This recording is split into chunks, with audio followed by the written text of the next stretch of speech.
Step up and deliver the superior experience that today's consumers have come to expect. DealerTrack DMS gives you the tools to improve workflow efficiency, reduce in-dealership time, and put the focus on your customers so your sales team and your entire dealership shine. Welcome to Daily Drive for Monday, August 18th, 2025. I'm Kellen Walker in Las Vegas. Today on the show, automakers see future prospects getting worse. Cleveland Cliffs inks a multi-year deal to supply U.S. car makers amid tariffs. And Lucid offers a lease discount to cover repealed EV tax credits. Plus, we'll hear from the Rideshare Guy Harry Campbell about the momentum behind robotaxis and partnerships with traditional platforms such as Uber and Lyft. Why does Waymo need Uber? There's an argument to be made that maybe they don't. So if I'm Uber, I'm going to work like hell to sort of get these other partners right up to that Waymo level. Let's run through all the news you need to know to keep up in the auto industry. Automaker executives are fairly upbeat about their current business conditions, but they're less enthusiastic about the future. That's according to the inaugural Auto Industry Confidence Index by Automotive News. Tariffs and the uncertainty surrounding them was the biggest issue that automaker respondents cited as holding down current sentiment. They also noted suppressed confidence among customers, product planning issues related to electrification, and supply chain issues. Cleveland Cliffs has signed fixed-price contracts to supply steel to multiple U.S. car makers for up to 3 years. That's an unusually long time, and it signals the auto industry is guarding against possible pressure from inflation. The new 2- and 3-year deals are for industry-standard sheet steel. That's according to a person familiar with the matter who spoke with Bloomberg News. Another source told Bloomberg that General Motors is one of the car makers to agree to a multi-year pact. It's not clear what kinds of prices Cleveland Cliffs and automakers agreed on. And Lucid is offering a $7,500 lease discount on its Gravity crossover in the fourth quarter. That will cover the loss of the federal EV tax credit that expires at the end of September.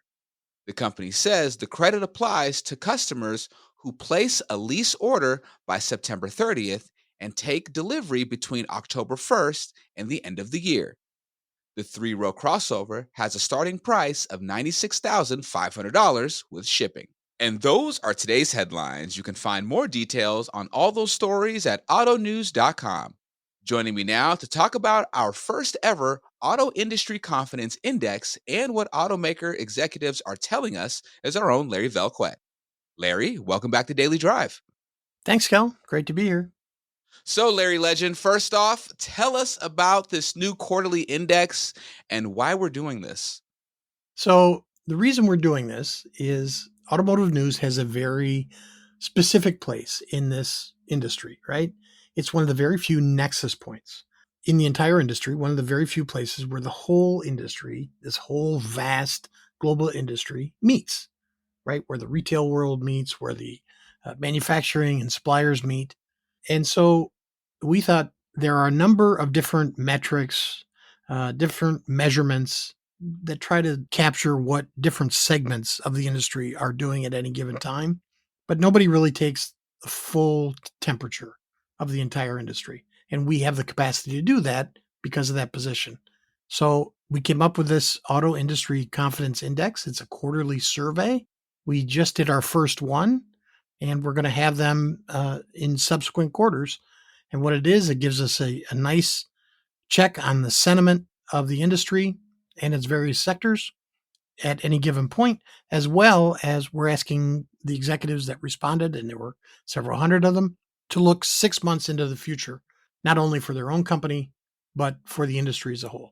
Well, what were your biggest takeaways from what we heard from automaker executives? So what was really interesting, automakers had the second highest score in terms of how they feel about where they were at the present time, right?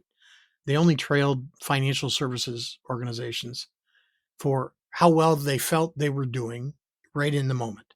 But like every other sector of the industry, they saw their prospects degrading over the next 6 months.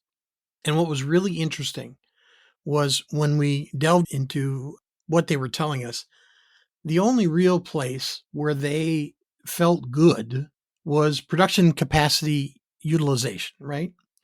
We asked them about supply chain. We asked them about labor costs and availability, the regulatory and policy requirements, i.e. tariffs and CAFE, et cetera.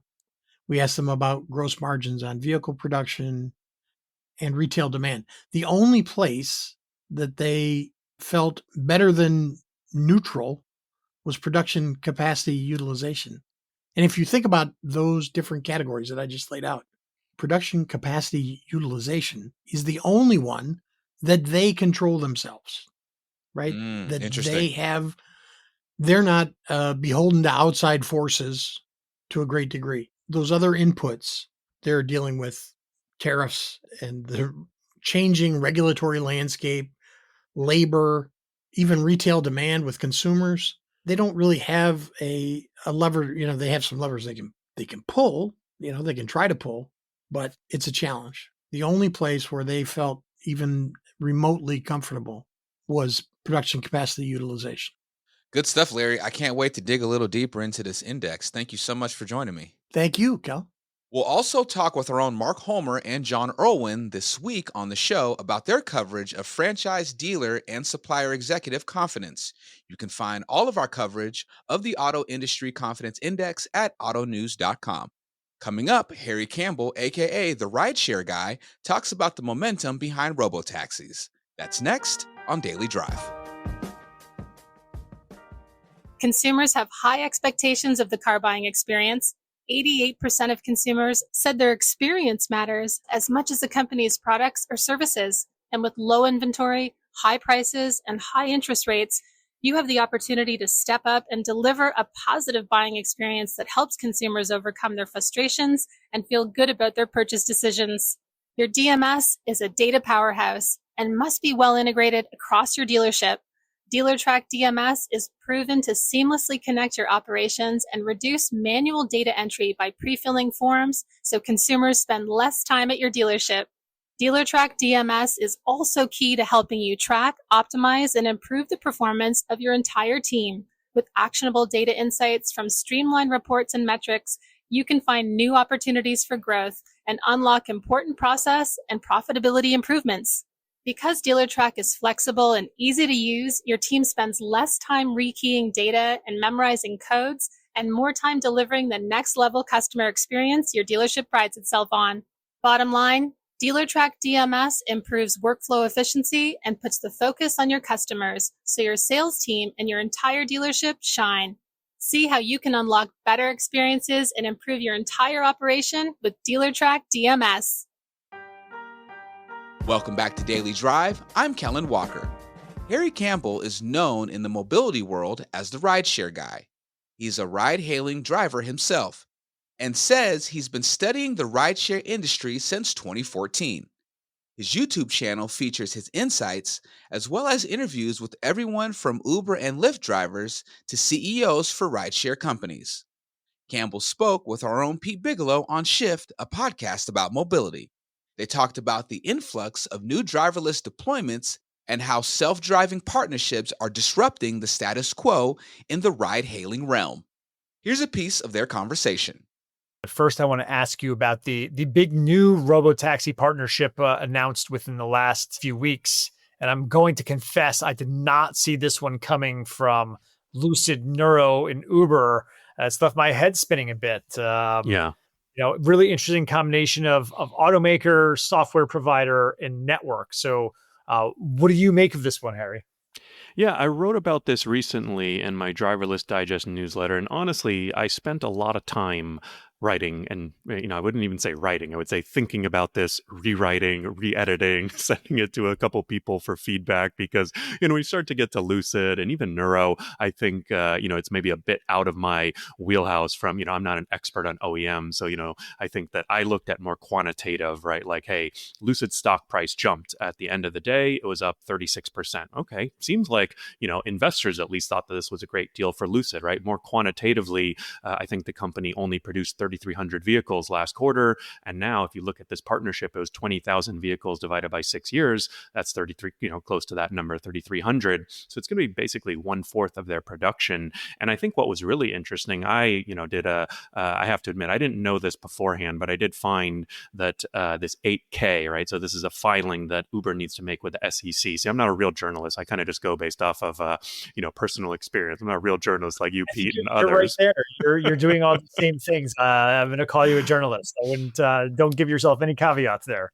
All right. So, what was interesting about this deal was Uber actually, it was a minimum purchase order and contractual, right? So per this 8K. And I feel like every single announcement, I'm not that I'm pessimistic, but I feel like anytime something isn't announced, you can almost assume that it's, kind of the pessimistic side, right? Oh, Amazon's going to buy 1 million cars, in 40 years, right? Or whatever it might be, right? And it's like, okay, how many, by when, is there a contract, right? And if that isn't explicitly announced, I think, that's sort of where I say, I think you can almost say, I actually assume that, it's the opposite, right? So, and this one was different, right? And so I thought that was interesting. Uber, I think it still shows that they might have a couple outs, if they're not able to get the technology or the vehicles to the right place. But yeah, I thought this was an interesting announcement because it is a very high-end vehicle. The Jaguar I-Pace that Waymo use is a $75,000 MSRP car.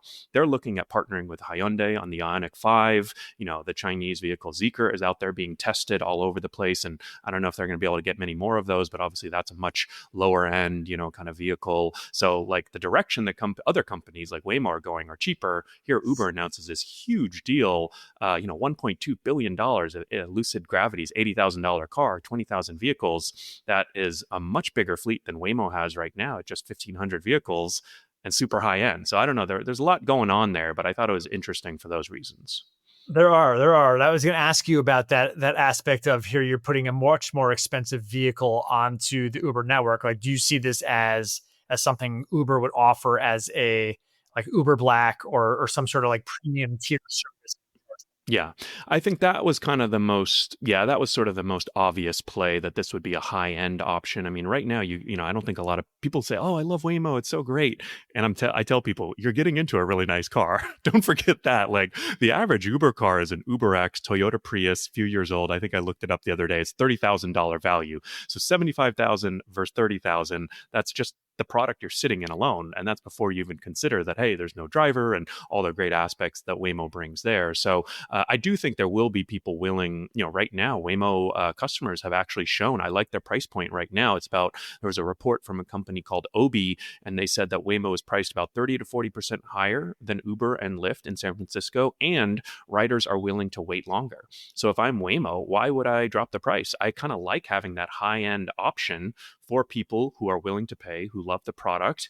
And so I think you could kind of make that argument here with this Uber deal where, Uber, they're not dumb. They know what they're doing. So I'm sure that they, kind of crunch the numbers. I'm guessing that they either think the market is going to be so huge in 6 years, or they've got some outs where maybe they don't have to buy, how these legal contracts can be. Maybe there's something where if they don't, absolutely hit every single metric and number, they only have to get 10,000 or 5,000, whatever it might be. But 20,000 vehicles at $80,000 a pop seems like a lot to me. I would be very surprised if they had that many on the road in 6, 7, 8 years. No question. And kind of to mirror your skepticism from a moment or two ago, I definitely felt like, I'm old enough to remember the days when Uber said it was going to deploy 20,000 robotaxis in a partnership with Volvo. And I think that was 2016 or 2017. So I should do an article about all the broken promises. Right. Yes. I think, you're exactly right. Waymo, the leader, has 1,500 or so today. I'll believe 20,000 when I see them out there, but it's ambitious. Yeah. And I think that's where it's this interesting conundrum, because if you look at all the Waymo stats, I just featured, they just hit 100 million paid driverless miles and, exponential growth on vehicles and number of miles and rides and everything. If you look at that on its own, you would sort of say that, wow, Waymo is doing great. They're crushing it, but they only have 1,500 vehicles.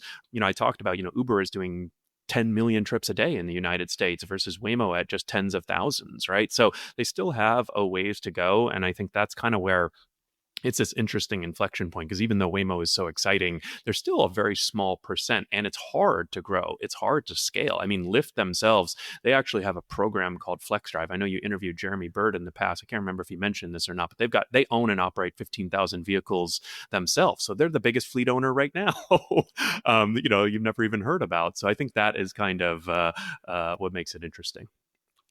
How does this deal fit into Uber's AV strategy overall from your vantage point? It seems to be coming into sharper focus with each passing week in partnership here, but how do you see this lining up for Uber? Yeah, I think they've actually been pretty clear with their AV strategy. Dara has been out there, their CEO, Dara Khosrowshahi, Uber's CEO, has been out there sort of beating the drum at conferences and on podcasts and in the media that they are basically open arms to everyone in the AV space. I think the argument that they are making to AV players is that we have a ton of demand. We have all the millions of monthly active users. You guys do the AV technology. You come to us, put them on our platform. We know how to drive demand. We know how to do a lot of the back end stuff, the fleet operations, the behind the scenes, all the nitty gritty parts of actually running a ride hail business, airport permitting, for example, right? All of that stuff, which I think Uber has a fair case for. It is a lot tougher than maybe meets the eye. And so I think it's been pretty clear that they are basically open and willing to work with anyone, everyone, Waymo, Nuro. They've been, kind of courting Tesla and Elon Musk for a while, but it seems like they want to go at it on their own. No shocker there. But, and I think they also have a compelling case. So I think that has been sort of Uber's AV strategy. And then the other interesting thing is they're actually starting to make significant investments in companies. So this deal particularly, they did $300 million investment into Lucid. And then I think Nuro's president didn't say the number, but he said that Uber would also invest at least $300 million into Nuro. That's kind of a significant investment. And so you can kind of think about why is Uber, they're open to partners, but now they're actually kind of trying to move the needle. I think the reason is they benefit from a fragmented AV market. But right now, there's only Waymo. You can only get a ride with Waymo. So I think, a lot of people have asked me the question, and we could get into this, but why does Waymo need Uber? And, there's an argument to be made that maybe they don't. So if I'm Uber, I'm going to work like hell to sort of get these other partners right up to that Waymo level so that now I've got other AV players, because I don't think customers are going to download. They've already got Uber and Lyft on their phone. Okay, I download Waymo. Maybe I download the Tesla app. Am I going to download Zoox? Am I going to download Nuro? Am I going to download May Mobility? I got to download all these AV players that are only operating in a few cities in warm weather places. And, I think it's much easier to just go to the Uber app and, if an AV is available, like in Austin and Atlanta, I grab one. If not, I get matched with a human driver and I'm on my way. Harry Campbell is a rideshare driver and host of the Rideshare Guy on YouTube. You can hear his full conversation with our own Pete Bigelow on Shift, a podcast about mobility. That's available now wherever you get your podcast. That's Daily Drive for today. I'm Kellen Walker. Thanks to Automotive News executive producer Jake Neer, as well as our own Larry Velquette and Lawrence Iliff for their reporting for today's podcast. You can get the latest news on robotaxis, industry confidence, and everything happening in the auto industry at autonews.com.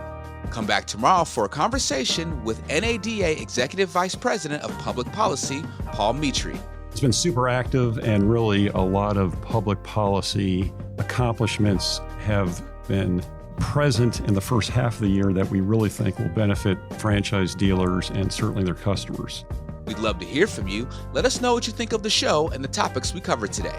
Send us an email at dailydrive@autonews.com or leave us a voicemail at 313-444-2774. And if you enjoy the podcast, remember to like, leave a review, and subscribe so you never miss an episode.